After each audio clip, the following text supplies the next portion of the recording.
Замисляли ли сме се някога, че в храни, които ядем всеки ден, като хляб и ориз, всъщност може да се крие ключът към по-добро здраве?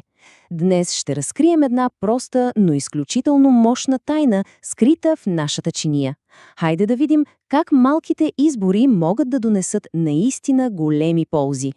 Добре, когато кажем зърнени храни, е важно да знаем, че не всички са създадени равни. Има два основни вида. От едната страна са рафинираните като белия хляб. Те са преработени и, за съжаление, са изгубили голяма част от ценните си вещества. От другата страна обаче са пълнозърнестите, които си запазват всички естествени и полезни части. И тук идва големият въпрос. Какво прави пълнозърнистите храни толкова специални? Отговорът се крие в една съставка герои, която често пренебрегваме – фибрите. Точно те са ключът към отключването на невероятни ползи за здравето ни. И така, в първата част ще се потопим точно в света на тази съставка герой. Нека да разгледаме малко по-отблизо какво точно представляват фибрите и защо са толкова фундаментално важни за тялото. Фибрите са вид въглехидрат, но с една много специална особеност. За разлика от другите въглехидрати, тялото ни не ги разгражда, за да получи енергия. Те просто преминават през храносмилателната ни система почти непокътнати. И точно по време на това си пътешествие вършат истински чудеса за здравето. И сега става още по-интересно. Фибрите се делят на два основни типа. Представете си разтворимите фибри като малка гъба. Те поемат вода и образуват нещо като гел. Неразтворимите фибри, от друга страна, действат по-скоро като чистач, който добавя обем и помага на всичко да се движи гладко през храносмилателната ни система. Добре, а къде можем да намерим тази гъба? Ами в страхотни храни, като овесени ядки, боб, ябълки и моркови. Тези храни са чудесни, защото ни помагат да се чувстваме сити по-дълго и да контролираме кръвната захар. А чистачът него го откриваме в храни като пълнозърнест хляб, ядки, кафяв ориз и зеленчуци като карфиола. Но знаете ли кое е най-хубавото? Повечето растителни храни съдържат комбинация от двата вида фибри, така че получаваме пълният пакет от ползи. Супер! Вече знаем какво са фибрите, така че нека да разгледаме техните суперсили.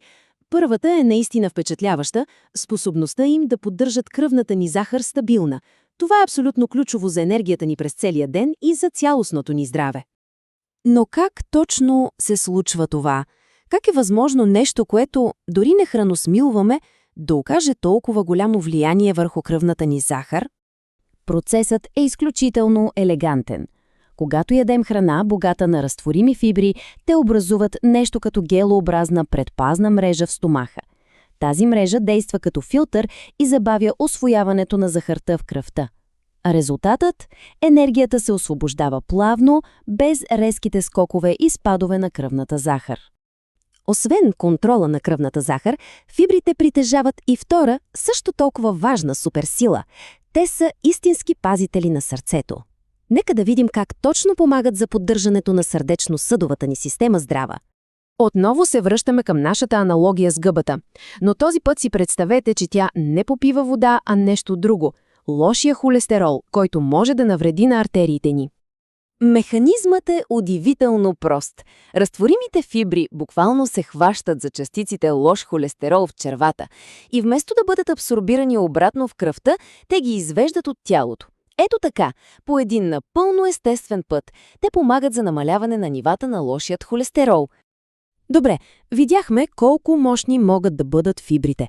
Но теорията е едно, а практиката съвсем друго, нали? Сега идва най-важната част – нашият план за действие. Как да превърнем тези знания в лесни и вкусни навици? Нека да видим какви са официалните препоръки. За хората над 50 години целта е около 21 грама фибри на ден за жените и 30 грама за мъжете. Тези числа може да изглеждат големи, но спокойно, не е нужно да се следи всичко стриктно. Ключът е в постепенните и малки промени в начина ни на хранене.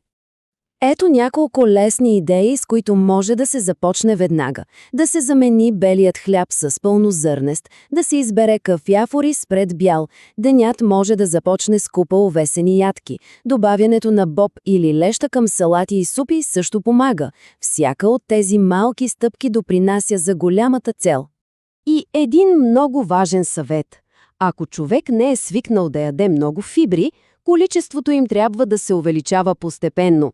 Това дава време на храносмилателната система да се адаптира и, разбира се, не трябва да се забравя да се пие достатъчно вода.